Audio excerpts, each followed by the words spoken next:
Hey everyone, welcome to this explainer. I was thinking recently, what exactly separates a passionate bookworm from, well, a rigorous academic researcher? Today, we're going to trace that fascinating journey. We'll look at how you go from being a casual reader who relies heavily on gut intuition to becoming a truly accountable academic investigator.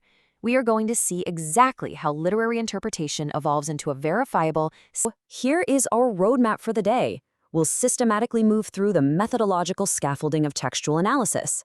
We'll start by moving beyond close reading, then cycle through the hermeneutic circle, dive into critical discourse analysis, untangle the intertextual web, and finally, take a hard look at reflexivity and ethics. All right, let's jump right into part one, beyond close reading, and adding that crucial methodological scaffolding. Look, we absolutely have to acknowledge the foundational beauty of close reading, right? It's where we all start. But there's a catch. Traditional close reading relies really heavily on unarticulated intuition. It kind of makes you a solitary, passive consumer of a text. Postgraduate rigor? Yeah, it demands a bit more. Textual analysis steps in to offer a completely transparent procedure. It takes your work, makes it replicable, and actually transforms you into an active producer of knowledge. It's a real game changer. So how do we actually do that? Well, championed by scholars like Zena O'Leary, textual analysis channels all that raw interpretation through a super clear four-step sequence. Basically, you select a specific bounded corpus, you establish your units of analysis, code the textual features, and then map those patterns right back to a guiding theory. It literally removes the guesswork. Your peers can trace your reasoning step by step, which, let's be honest, is the absolute gold standard for academic credibility. Okay, moving on to part two. The hermeneutic circle, or the continuous loop of meaning. This concept is just fascinating. Think about it. Every single tiny detail in a text, like a specific image or even just one weirdly placed metaphor, it subtly reshapes your entire view of the complete work. And then, crazily enough, your new view of the whole thing changes how you read the next small detail. It's like a giant puzzle where the pieces keep shifting.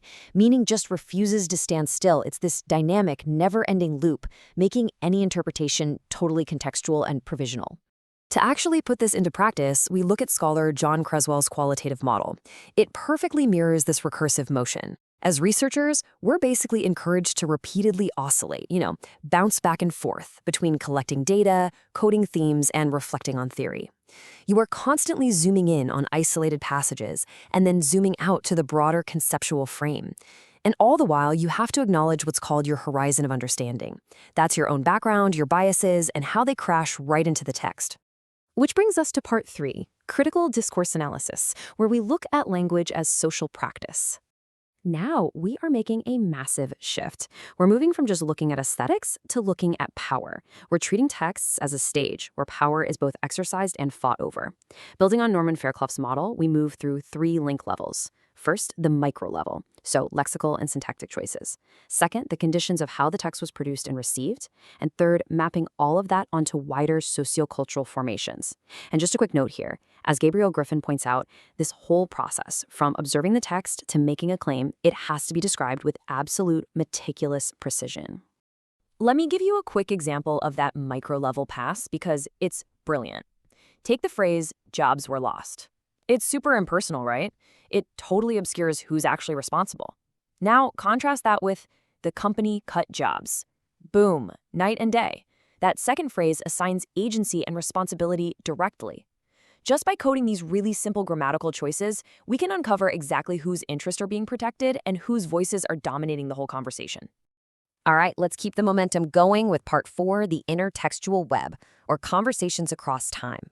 As we evolve as researchers, we absolutely have to realize that texts are never, ever self-contained little islands.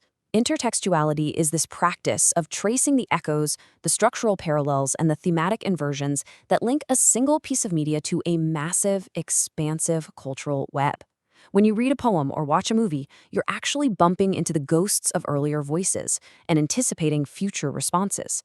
By mapping these connections, we get to see how creators borrow cultural authority, or, on the flip side, how they strategically rebel against dominant norms. So how do we actually map this stuff rigorously? Well, using Creswell's framework again, we start by purposefully sampling a corpus, maybe by genre or historical period. Then we dig in and code for recurring motifs. And finally, we interpret how these connections either affirm shared values or totally challenge prevailing assumptions. Doing this transforms a solitary reading into a living, breathing cultural dialogue.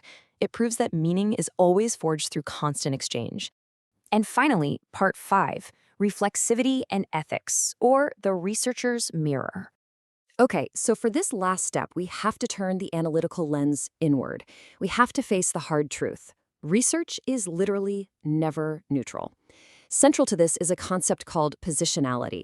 It basically means that your own race, gender, class, linguistic background, and training, the whole shebang, it actively shapes the exact questions you ask and the specific things you notice in a text. Recognizing our positionality is incredibly powerful. It completely shatters this fiction of the neutral observer and actually makes our work much more robust by making our viewpoints totally transparent. And to keep this self-scrutiny systematic, we don't just sit around and think about our biases, we actively document them. Researchers use specific tools for this, like reflexive journals, memo logs, and positionality statements. Actually, think of them less like diaries and more like vital academic instruments. You use them to record shifts in your thinking and to track that evolving, deeply personal conversation between you and the text as your project unfolds. All of this self-awareness leads directly to our ethical duty. We absolutely must guard against appropriating narratives or eclipsing the perspectives that are already embedded in the text. Instead, we have to opt for approaches that respect and amplify those voices. This ethical weight is huge, especially when you're interpreting texts that carry the histories of marginalized or colonized communities. We bear a profound responsibility for how our findings are framed and whose experiences are put center stage. So we're going to wrap up this explainer with a pretty provocative question. It's one to guide your own methodological practice, and honestly, I hope it sticks with you long after we're done here. When you analyze a text, whose story are you amplifying, and whose are you eclipsing? It's a powerful reminder that textual inquiry isn't just about advancing scholarship. It absolutely must honor the communities where that meaning actually comes from. Thanks so much for joining me on this journey today. Keep analyzing, and for sure, keep questioning.